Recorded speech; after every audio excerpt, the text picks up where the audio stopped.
Hello, and welcome to Jamilla Stamping Grounds.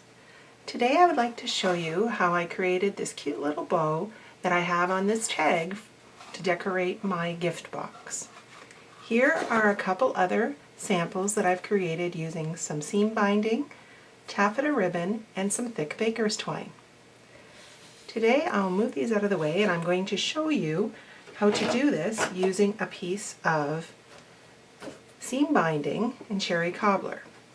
The first thing that we want to do is take a piece of cardstock, and I would like my bows to be kind of small like I did here in my thick baker's twine, and so you have the width of your cardstock would be how wide you would like your bow to be. If you would, this bow would have used a very wide piece, this one would use a narrower piece, and even narrower for this one. So this is how wide it'll be. And I figured out how to do this from when I had done my pom-poms from my paper pumpkin kit in November.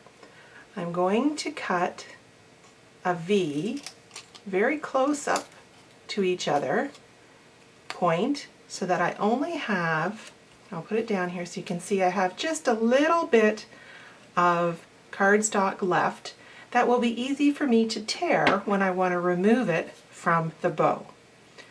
So then I take my bow, or I take my ribbon, pardon me, and I'm going to have a piece that trails off about 4 or 5 inches, and I'm going to fold it over that crease.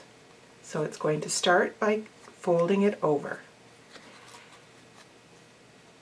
Folding it over right there on that cut V.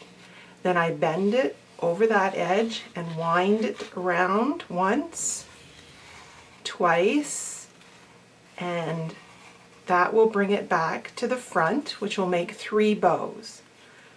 I am then going to put it around the back through that slit in the cardstock and bring it to the front through the slit on the other side.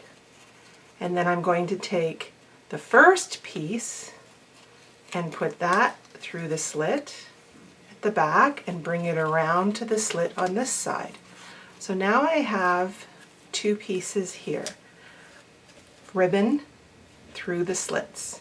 I will tie it into a knot as tight as or into the first part of a knot as tight as I possibly can to hold that there.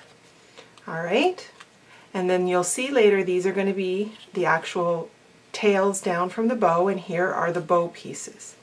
Now what I'm going to do is remove the cardstock. So I'm going to bend it over a bit and tear it inside to remove it. And then I'm going to tie this even tighter, and then I'll bend this piece and remove it. And there I will tie a final twist in the tails of the bow to make a final knot behind the bows, and then I will take the different layers of bow out from inside. Sometimes you need to get your scissors in there to get those pulled out.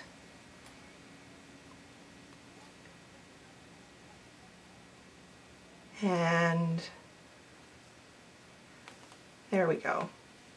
So then I can start to pull out each of those 3 different pieces of ribbon I wound around the cardstock. That one is just not cooperating. I'll start on this side, it'll be easier to see. And I'm pulling them apart so that you'll have your bow. And if I can get that 3rd little piece to come out, excuse my shaking hands. There we go. So now I've got all 3 pieces on each side pulled out, and you sort of have to play with it a bit.